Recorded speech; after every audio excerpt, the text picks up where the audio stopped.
আসসালামু আলাইকুম, স্বাগতম ওয়ার্ল্ড অ্যাটলাস টিভি সংবাদে। আমি মোহাম্মদ নোমান ইসলাম আজকের সব আন্তর্জাতিক খবর নিয়ে হাজির হয়েছি।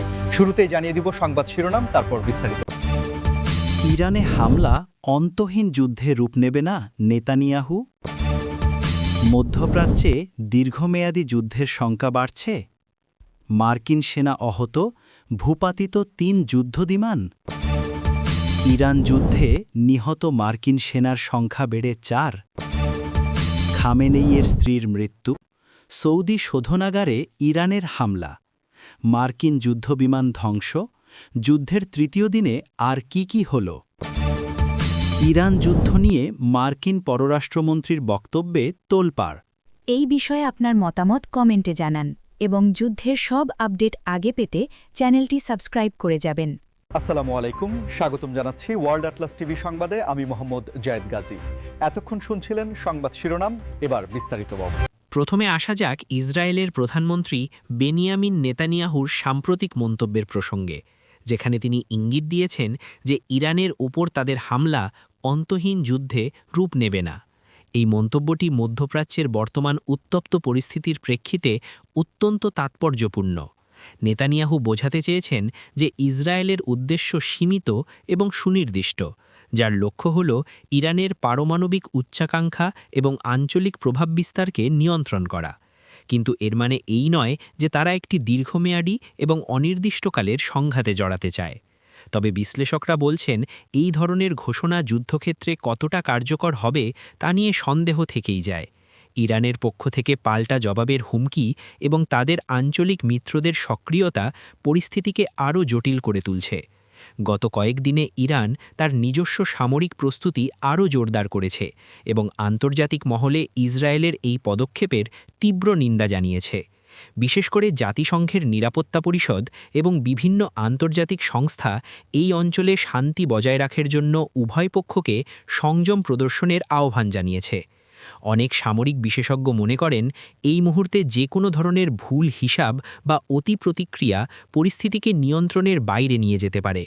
ইসরায়েলের অভ্যন্তরীণ রাজনীতিতেও এই হামলার প্রভাব লক্ষ্য করা যাচ্ছে।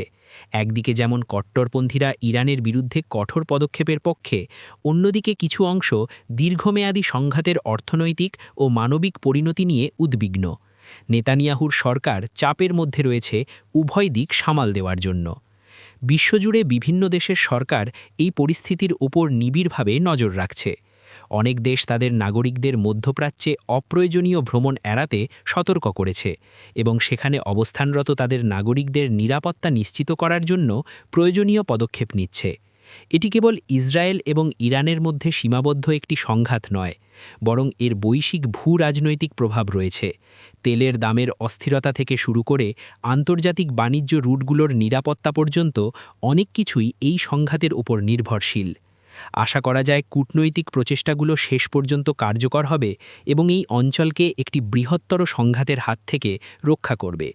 এই বিষয়ে আপনার মতামত কি? কমেন্ট করে জানান। দ্বিতীয় শিরোনামে মধ্যপ্রাচ্যে দীর্ঘমেয়াদী যুদ্ধের শঙ্কা এবং মার্কিন সেনা হতাহত ও ভূপাতিত যুদ্ধবিমানের খবর নিয়ে আলোচনা করা যাক। সাম্প্রতিক সময়ে মধ্যপ্রাচ্যে উত্তেজনা এতটাই বেড়েছে যে অনেকেই আশঙ্কা করছেন এটি একটি দীর্ঘমেয়াদী আঞ্চলিক যুদ্ধে রূপ নিতে পারে। মার্কিন যুক্তরাষ্ট্রের প্রতিরক্ষা বিভাগ জানিয়েছে যে সংঘাতপূর্ণ অঞ্চলে তাদের কিছু সেনা হতাহত হয়েছে এবং ৩টি যুদ্ধবিমান ভূপাতিত হয়েছে। এই খবরটি ওয়াশিংটন এবং তার মিত্র দেশগুলোতে গভীর উদ্বেগের জন্ম দিয়েছে। মার্কিন পররাষ্ট্রমন্ত্রী সাংবাদিকদের জানিয়েছেন যে তারা পরিস্থিতি নিবিড়ভাবে পর্যবেক্ষণ করছেন এবং তাদের সেনাদের সুরক্ষা নিশ্চিত করার জন্য সব ধরনের পদক্ষেপ নিচ্ছেন। যদিও হতাহতের সংখ্যা এবং যুদ্ধবিমান ভূপাতিত হওয়ার কারণ সম্পর্কে বিস্তারিত তথ্য এখনও প্রকাশ করা হয়নি, তবে এই ঘটনাগুলো স্পষ্টতই নির্দেশ করে যে সংঘাতের তীব্রতা কতটা বেড়েছে। বিশেষ করে ভূপাতিত যুদ্ধবিমানগুলো প্রযুক্তির দিক থেকে উন্নত হওয়ায় এই ঘটনাকে অনেকেই মারাত্মক বলে মনে করছেন। এটি শত্রুপক্ষের সামরিক সক্ষমতা সম্পর্কে নতুন করে প্রশ্ন তুলেছে। মধ্যপ্রাচ্যে মার্কিন যুক্তরাষ্ট্রের সামরিক উপস্থিতি মূলত আঞ্চলিক স্থিতিশীলতা বজায় রাখা এবং সন্ত্রাসবাদ দমনের লক্ষ্যে, কিন্তু সাম্প্রতিক ঘটনাগুলো সেই উদ্দেশ্যকে চ্যালেঞ্জের মুখে ঠেলে দিয়েছে। স্থানীয় সংবাদ মাধ্যমগুলো বলছে, এই ঘটনাগুলোর পর থেকে মার্কিন সামরিক ঘাঁটিগুলোতে নিরাপত্তা আরও জোরদার করা হয়েছে এবং অতিরিক্ত সামরিক সরঞ্জাম মোতায়েন করা হয়েছে। অন্যদিকে কিছু বিশ্লেষক মনে করছেন মার্কিন সেনাদের এই ধরনের ক্ষয়ক্ষতি যুদ্ধের ময়দানে তাদের কৌশল পুনর্বিবেচনা করতে বাধ্য করতে পারে। জনমত এই বিষয়ে বিভক্ত। কেউ কেউ আরও কঠোর পদক্ষেপের পক্ষে, আবার কেউ কেউ কূটনৈতিক সমাধানের উপর জোর দিচ্ছেন, যাতে সংঘাত আরও না বাড়ে। এই অঞ্চলের ভূ-রাজনৈতিক দৃশ্যপট এমনিতেই বেশ জটিল। বিভিন্ন দেশের স্বার্থ এবং ঐতিহাসিক শত্রুতা পরিস্থিতিকে আরও ঘোলাটে করে তোলে।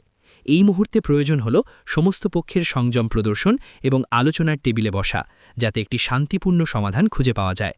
অন্যথায় এই সংঘাতের আগুন শুধু মধ্যপ্রাচ্যেই নয়, বিশ্বজুড়ে ছড়িয়ে পড়তে পারে, যার পরিণতি হতে পারে ভয়াবহ। এই বিষয়ে আপনার কি কোনো প্রশ্ন আছে? নিচে কমেন্ট করে জানাতে পারেন। তৃতীয়ত, ইরান যুদ্ধে নিহত মার্কিন সেনার সংখ্যা বেড়ে 4 হওয়ার খবরটি আবারও পরিস্থিতিকে গুরুতর করে তুলেছে।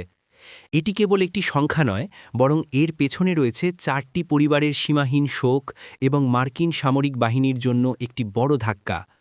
পেন্টাগনের মুখপাত্র জানিয়েছেন যে এই সেনারা মধ্যপ্রাচ্যে একটি গোপন অভিযানে নিয়োজিত ছিলেন, যখন তারা শত্রুপক্ষের হামলার শিকার হন। যদিও আক্রমণের সুনির্দিষ্ট প্রকৃতি এবং স্থান সম্পর্কে বিস্তারিত জানানো হয়নি, তবে এটি স্পষ্টতই একটি গুরুতর ঘটনা যা এই অঞ্চলে মার্কিন বাহিনীর ঝুঁকিকে তুলে ধরেছে। এই ঘটনার পর মার্কিন প্রশাসন এবং কংগ্রেসের মধ্যে এই যুদ্ধ নিয়ে নতুন করে আলোচনা শুরু হয়েছে। অনেকেই প্রশ্ন তুলছেন এই যুদ্ধে তাদের সামরিক জড়ানোর যৌক্তিকতা নিয়ে। নিহত সেনাদের পরিবারগুলোকে প্রেসিডেন্ট সমবেদনা জানিয়েছেন এবং এই বিষয়ে একটি পূর্ণাঙ্গ তদন্তের নির্দেশ দিয়েছেন। এর আগে আরও কয়েকটি ঘটনায় মার্কিন সেনারা আহত হয়েছিলেন, কিন্তু এইবার হতাহতের সংখ্যা বৃদ্ধি পাওয়ায় উদ্বেগ আরও বেড়েছে। ইরান এবং তার মিত্রদের পক্ষ থেকে এই ধরনের হামলার হুমকি আগে থেকেই ছিল, কিন্তু এবার তা বাস্তবে রূপ নেওয়ায় পরিস্থিতি আরও উত্তপ্ত হয়ে উঠেছে। আন্তর্জাতিক মানবাধিকার সংস্থাগুলো যুদ্ধাপরাধের অভিযোগ খতিয়ে দেখার জন্য স্বাধীন তদন্তের দাবি জানিয়েছে। তারা উভয় পক্ষকে আন্তর্জাতিক যুদ্ধ আইন মেনে চলার আহ্বান জানিয়েছে। এই ঘটনা আঞ্চলিক সংঘাতকে আরও তীব্র করার ঝুঁকি তৈরি করেছে। বিভিন্ন সংবাদ মাধ্যম এবং সামাজিক যোগাযোগ মাধ্যমে এই বিষয়ে ব্যাপক আলোচনা চলছে। অনেকে নিহত সেনাদের প্রতি শ্রদ্ধা জানাচ্ছেন এবং তাদের পরিবারের প্রতি সহমর্মিতা প্রকাশ করছেন। এই ধরনের ঘটনাগুলো সাধারণত জনমতকে যুদ্ধের পক্ষে বা বিপক্ষে নিয়ে যেতে গুরুত্বপূর্ণ ভূমিকা পালন করে। মার্কিন যুক্তরাষ্ট্রের অভ্যন্তরেও এই যুদ্ধের বিরুদ্ধে বিক্ষোভ বাড়ছে।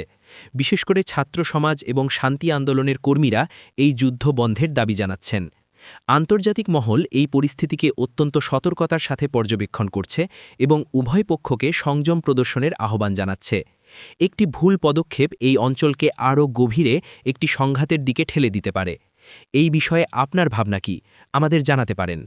চতুর্থত, খামেনেইর স্ত্রীর মৃত্যু, সৌদি শোধনাগারে ইরানের হামলা, মার্কিন যুদ্ধবিমান ধ্বংস, যুদ্ধের তৃতীয় দিনে আর কি হল, এই শিরোনামটি যুদ্ধের ভয়াবহতা এবং এর বহুমুখী প্রভাবকে তুলে ধরে। যুদ্ধের তৃতীয় দিনটি ছিল ঘটনাবহুল এবং অত্যন্ত উদ্বেগজনক। ইরানের সর্বোচ্চ নেতার স্ত্রীর মৃত্যুর খবর একদিকে যেমন দেশটির অভ্যন্তরীণ শোকের কারণ হয়েছে, তেমনি অন্যদিকে এটি জাতীয় ঐক্যের একটি প্রতীক হিসেবেও কাজ করেছে।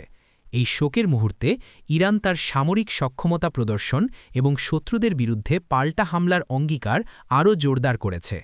অন্যদিকে সৌদি আরবের একটি গুরুত্বপূর্ণ তেল শোধনাগারে ইরানের হামলার খবর আন্তর্জাতিক জ্বালানি বাজারে বড় ধরনের প্রভাব ফেলেছে।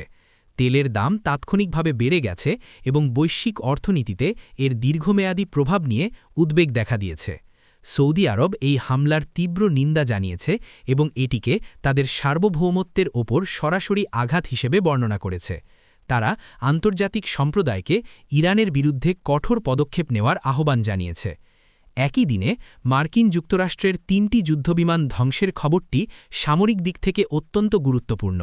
এর ফলে মার্কিন যুক্তরাষ্ট্রের সামরিক সক্ষমতা এবং নিরাপত্তা নিয়ে প্রশ্ন উঠেছে। পেন্টাগন জানিয়েছে যে তারা এই ঘটনার পূর্ণাঙ্গ তদন্ত করছে এবং শত্রুপক্ষকে এর জন্য কঠোর মূল্য দিতে হবে।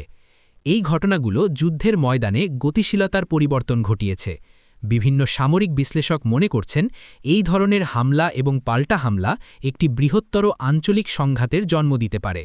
জাতিসংঘের নিরাপত্তা পরিষদ এই পরিস্থিতির ওপর একটি জরুরি বৈঠক করেছে এবং সমস্ত পক্ষকে আলোচনায় বসার আহ্বান জানিয়েছে। তবে আপাতত উভয় পক্ষই তাদের অবস্থানে অনড় রয়েছে বলে মনে হচ্ছে। সাধারণ মানুষ এবং আন্তর্জাতিক পর্যবেক্ষকরা এই পরিস্থিতির ওপর গভীরভাবে নজর রাখছেন। মানবিক সংকট এবং অর্থনৈতিক প্রভাব নিয়ে উদ্বেগ বাড়ছে। খাদ্য, পানীয় এবং চিকিৎসা সেবার অভাবে সাধারণ মানুষের জীবন বিপন্ন হচ্ছে।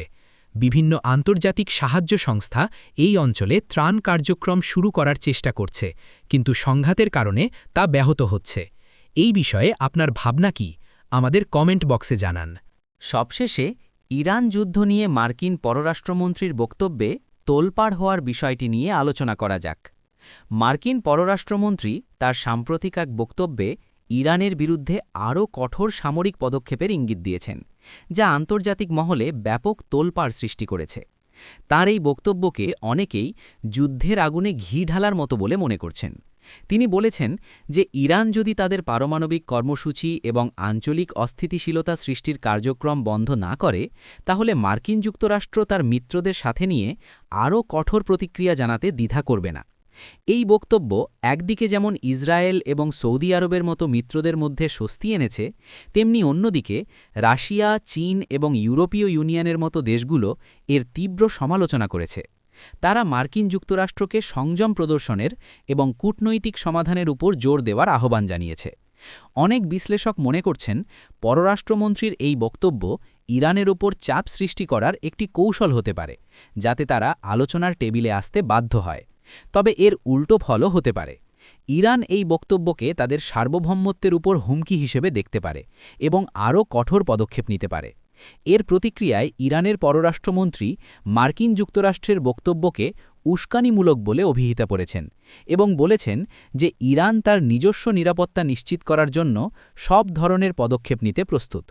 সামাজিক যোগাযোগ মাধ্যম এবং আন্তর্জাতিক সংবাদ চ্যানেলগুলোতে এই বক্তব্য নিয়ে ব্যাপক আলোচনা ও বিতর্ক চলছে। বিভিন্ন দেশের রাষ্ট্রপ্রধান এবং কূটনৈতিকরা এই বিষয়ে তাদের উদ্বেগ প্রকাশ করেছেন।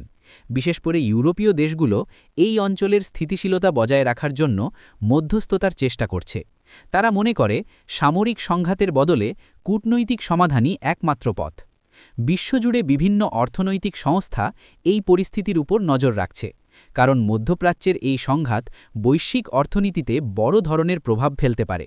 তেলের দামের অস্থিরতা, বাণিজ্যিক রুটগুলোর নিরাপত্তা নিয়ে উদ্বেগ বাড়ছে।